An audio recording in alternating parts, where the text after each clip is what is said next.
नीतीश कुमार जी जरा भी आंख दिखा दें तो मोदी जी का और भारतीय जनता पार्टी को हैसियत नहीं है कि इस तरह से दमन भरी और जुल्म भरा कानून बनाए। मोदी जी इसको डीएम को हेड बना करके वो चाहते हैं कि ये तमाम जमीनों को हम अपने कंट्रोल नहीं करना है उनको। ये तमाम जमीनों पर कब्जा करना है, पूंजीपतियों को कहीं न कहीं से देना। पूरे देश के किसानों का जो खेती था 3 कृषि कानून ला करके और वो हड़प करके पूंजीपतियों को देना चाह रहे हैं। इसका खास कौम मुस्लिम भाई जिनकी आज़ादी में महत्वपूर्ण योगदान रहा है वो उनके निशाने पर है, क्योंकि भारतीय जनता पार्टी तो आज़ादी के समय अंग्रेजों के पक्ष में थी। देखिए, वक्फ संशोधन बिल को लेकर जो है विरोध प्रदर्शन हो रहा है और हमारे साथ इस समय रामबली सिंह जी मौजूद हैं घोषी विधायक। क्या कहेंगे सर आप? बहुत ही दुर्भाग्यपूर्ण है पूरे देश के लिए, और एक एक करके पिछले दिनों पूरे देश के किसानों का जो खेती था 3 कृषि कानून ला करके और वो हड़प करके पूंजीपतियों को देना चाह रही थी।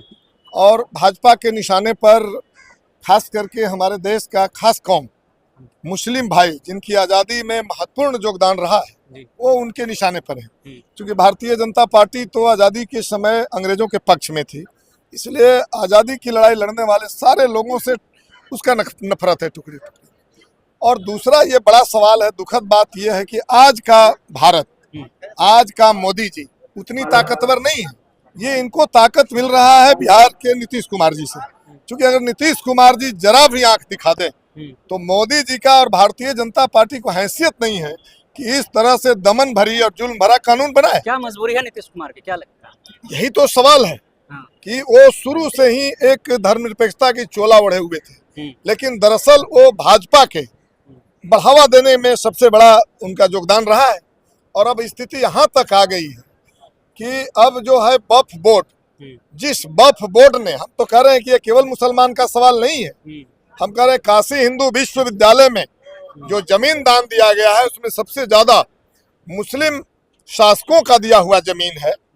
और ऐसी स्थिति में खास करके मुसलमान भाई अपनी संस्थाओं के लिए अपने से जमीन दिए हैं, उसका रखरखाव करते हैं, और खास करके कब्रिस्तान के लिए, मस्जिद के लिए या अन्य तरह के कमजोर तबकों के लिए, अपने कौम के कमजोर तबकों के लिए सहयोग करने के लिए ये जमीन उनके पास है। तो ये मोदी जी का आंख पर चढ़ी हुई है और ये चाह रहे हैं कि अब इसका पूरा सरकारीकरण का मतलब क्या है भाई? वक्फ बोर्ड पहले से था, वक्फ बोर्ड अपने देख रेख में वो काम करती थी, जरूरत के हिसाब से इस जमीन का, इस संपत्ति का उपयोग करती थी।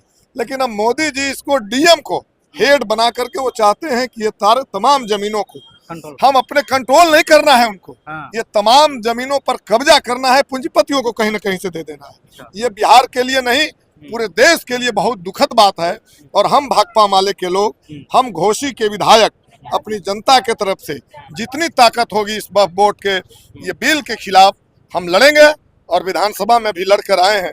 यहाँ हम पूरे जो जमात है, यहाँ जो धरना चल रहा है, इसका हम समर्थन करने आए हैं, और आगे भी जहाँ कहीं भी जरूरत पड़ेगी।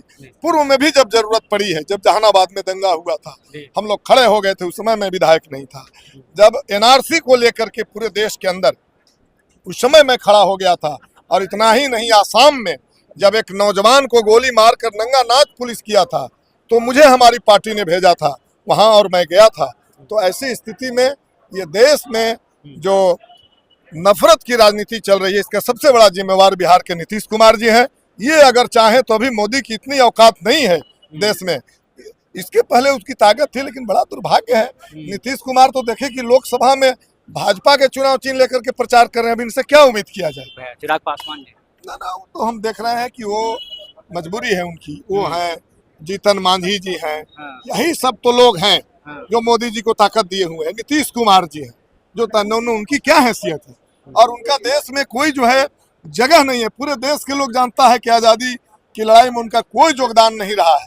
हिंदू, मुस्लिम, सिख, ईसाई सारे लोगों ने मिलकर लड़ाई लड़ा, लेकिन भारतीय जनता पार्टी का कोई योगदान नहीं रहा है। और इसलिए हम कह रहे हैं कि टुकड़े टुकड़े करके समाज को तोड़ करके वो राज कर रहे हैं, लेकिन वो राज चलने वाला नहीं है। शुक्रिया। तो ये रामबली सिंह जी विधायक थे जो बात कर रहे थे। कैमरा पर्सन शाहरुख के साथ आदिल सिद्दीकी, कुछ हो गया बिहार।